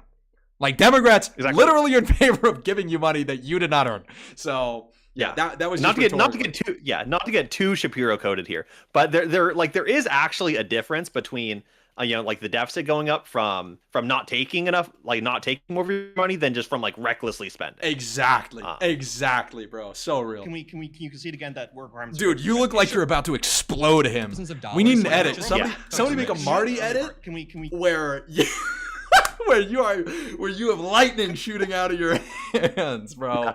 Face red. And I will say, for everyone watching, I think you can test this. It is hot as all HE double hockey sticks. It's brutal, bro. It is crazy. It is so brutal in that studio, man. It is so bad. Like, I get worried about my pits. I get really worried that that it's gonna be bad optics. No, but yeah, that was just, you look so base there. There's a couple where I'm in the background, I look like I'm trying to just blow him up with my mind, explode him. Please do those just like the white eyes and the lasers pointed. Yeah, literally, dude. You concede again that requirements are good for your medication. Sure. Yeah. All right, perfect. Awesome. So you support Donald Trump on that. No, great to know. That was great. No, listen, great rhetorical framing. When you sat down, I said the context matters. The context of permanent tax cuts. By the way. Wait, do you? Actually, so what does that actually mean? If you could have it your way, would the no tax on tips be permanent or? If it works out, then I want to make it permanent, which we will. If you had it your way, would the no tax on tips be permanent now in the big beautiful bill, or do you think that them expiring right as Trump leaves office is a good thing? I want to make sure that they work and then make them permanent. I want to make sure that we don't need to expand it. I want to actually have a sound public policy. Why do you think Trump made them not permanent? I've already said this 3 times. Because when you ever have a new program, you need to try it out. You need to have a trial period, which is why the 2017 TCJA had a cutoff time. So, and let's talk about, you bring up taxes on the richest Americans. Yeah. So I assume you're, like I said, you're opposed to the Trump's tariffs. The Trump tariffs, yeah. Okay, why? The Trump tariffs for a few reasons. Or just tariffs in general. Why are you opposed to tariffs? I'm not opposed to tariffs in general. As I've said, there are ways to do targeted tariffs, but when Donald Trump got into office, he placed tariff on every single country except for North Korea and Russia. I find that pretty weird. But listen, I want to ask you, after 9 months of North Korea and Russia, I find that pretty weird. But listen, I want to ask you. Oh, dude, I'm I don't know what I was thinking, but that's so funny. Okay, pause here too, and because I didn't get Deuce in the debate because my dialogue tree didn't work. Adam didn't go where I thought where I didn't think he was going to go, but this is it's such a double standard that Democrats have when it comes to tariffs, because the argument that they always give is at its core that tariffs are going to raise the price of production. And that that's going to give businesses less money to reinvest, and that stuff, and that because that stuff's going to get more expensive and less people are going to have jobs. That's their logic tree. And at its core, that is literally just Reaganomics. Yeah. Like that's literally what that is. That is like base level macroeconomics. So it is just so hilarious to me that every single time tariffs get brought up or just anything Trump related, like Democrats just turn into like the most staunch ideological Reaganites that we've ever seen. Dude. And like, to the point, by the way, to the point where Canada, this is a story I covered a couple of weeks back or months back. Canada literally ran ads using Reagan talking about tariffs in order to say Trump's being anti-American. It's like, oh my goodness, dude. No, exactly. And look, like I am generally pro tariff. Like I think that there's actual concessions that you can make temporarily for prices going up because you want long term for goods to be in America and for Americans to have jobs. Infrastructure, like that's an actual argument. Yeah, exactly. Absolutely. That's an argument we can have. But like, don't let the Democrats get away with like this BS framing that they don't use any other point. Because then when we go talk about corporate taxes and suddenly the narrative just completely flips. Suddenly like, oh, macroeconomics as a field just doesn't exist when it comes to corporate taxes. Like. And so it's such a double standard. Absolutely. No, it's real. It's the talking points rather than the ideas. Yeah. So, yeah. So we're talking about, cutting taxes for the richest Americans and all Americans. The reason why that's actually a good thing is because you want people investing more money, especially right now when we're seeing an AI revolution, which is about to make our country exponentially. You understand that? Wait, let me make this point. Why, I gotta make the this House point. Republicans and President Trump have projected that it's actually not going to grow the I gotta make this point. Tariffs are a regressive tax on the people who earn the lowest. Well, so right now, all a tariff is a sales tax. That's literally all it is. Okay, it's a sales tax on foreign goods. Listen, low-income earners necessarily spend more of their income on consumption, right? So when you're spending more of your income, this rhetoric, just as an aside, I hate the rhetoric that this is a tax on poor people. It's like not necessarily. It's like literally no. It's like, yeah, maybe in some ways it's gonna be felt more by people who are earning less. Yeah, but the goal is to reindustrialize America and provide jobs. No, not to the 1%, but to the people that have big to the average displays. American. Exactly. Yeah. Consumer goods, you are going to be hit by these taxes harder. Meanwhile, the richest of the rich are getting tax cuts, are getting all of this. The richest of the rich are disproportionately benefiting from this. Because they make a disproportionate amount of money. That's just a stupid argument. Exactly. So just real quick, if they're paying 35% in their tax bracket, I'm paying 20. Yeah, I think that their taxes should be lowered by a larger, raw number than mine, probably. Yeah. Actually, no, literally, I'm being progressive. Like it's a progressive tax cut. Can you concede that the 2017 Tax Cuts and Jobs Act being extended will put more money? Can you concede what's this fact check? I don't know if I've read this yet. According to the Peterson Institute for International Economics, while high income earners, top 1 and top 20%, may see net gains because their tax savings are substantial enough to offset higher prices, middle and lower income families are projected to face a net financial loss of over $1,000 annually. And the way they get there, and I know of that study. There's other ones that back up what I would say. That study's bad because it first of all went from Trump's baseline. I think went from baseline of a 25% across the board tariff, which I think Trump said at some point he ended up doing a 10% baseline economic tariff. And it also just assumes crazy inflation that we just did not see, with the tariffs at all. And the main reason for that is that you're not just going to see inflation as a result of tariffs. Like they're not just going to one-to-one raise prices. There's going to be other things that they do, because if you raise prices too much, just no one will buy your goods. Real. So it was just really bad analysis there that they did. 100% real. No, that is not true. Yes, that absolutely is true. Can you concede that lower Here, we'll go back a little bit. Fact checking the fact check. Let's go. Brought to you by the College Republicans. Let's flip and go. Yes. The 2017 Tax Cuts and Jobs Act being extended will put more money. Can you concede that lower income will take out? No, that is not true. Yes, that absolutely is true. Can you concede that lower income earners? This, by the way, they're fact checking. I don't know does this study even account for the gain from the Tax Cuts and Jobs Act being extended? No, that's the other thing. No, it doesn't account for the amount that GDP will be increased from it, and because this is something that's hard to account for, because obviously when you produce more stuff gets cheaper. Yeah. So it doesn't account for the GDP increase that'll come with it, and as a result, the cheapening of goods. Yeah, that's a little bit of a slimy fact check, because your claim is not that in a vacuum as a result of the tariffs, people are like the average middle American or middle income American is going to be making more money. Your claim is that the economic the negative economic effects felt or sustained because of the tariffs are going to be offset by the economic growth and especially the money retained by middle income families. This fact check does not fact check the point you're making. It's just an attempt to like try and own Republicans. I despise the way that fact checking is the guise for just like being liberal. Like that's literally what it is.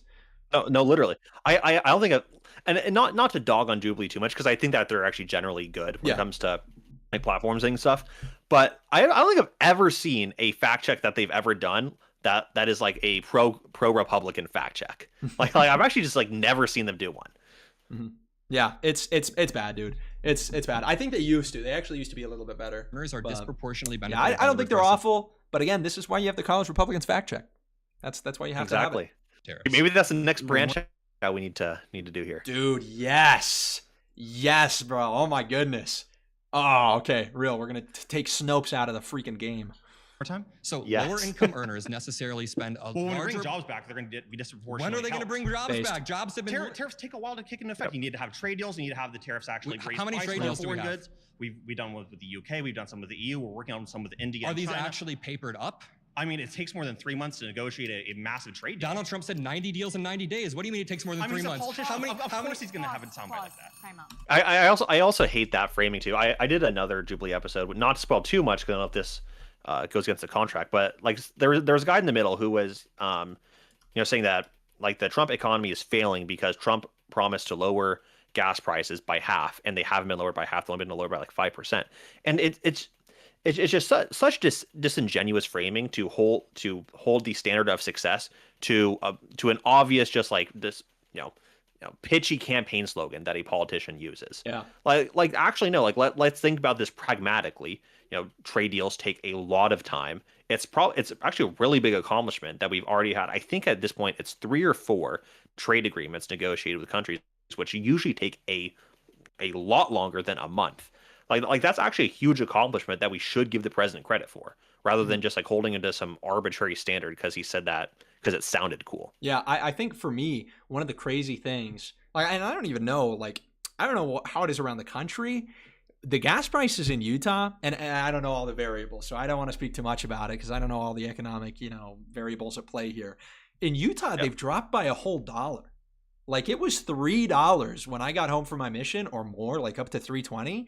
It's like in some parts of Utah, $1.90. Like it's actually crazy. Well, it's about to go down a lot more too. Dude, real. Yeah, once we get all that crude oil. Dude, yes. So hyped. Man. Yeah, in Fillmore, Utah is like $2. I'm paying $2.50 in most of the places where I'm going around in Utah. California, I mean, you guys have it rough.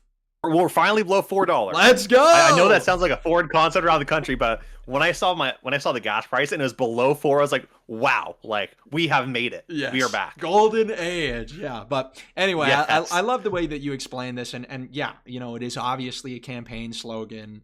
And obviously a lot of these things, they're said campaigning and then you try to implement them to the best of your ability. You're thwarted in many ways. But even the way that we have attempted to renegotiate trade with China, for instance, the fact that we've had breakthroughs there is very impressive, honestly. So I think, there is a lot of good, honestly, to be said about the Trump economy. It is one of the things that is actually holding up better than certain issues that he's campaigned on. So, yeah. Hey, certainly. Dude, I think we'll leave it there because we've already been going about 2 hours. But Perfect. Is there anything else you'd like to get to before we wrap up?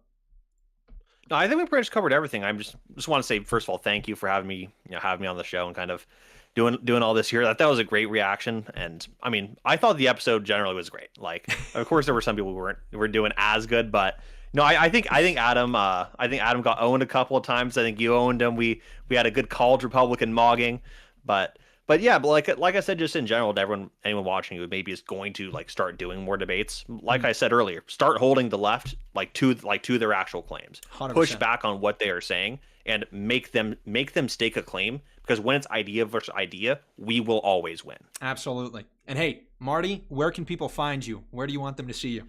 Yes, yeah. So people can, if you want to support me, go follow my X. It's at Martin Bertao, first name Martin, then last name TAO, and then same thing for the Instagram. Awesome. Well, hey, thank you so much. Seriously, I think this was one of the best Republican victories. I think the only other Republican victory that has been so substantial. There were some good ones in the Tim Miller episode, actually. He was not super strong.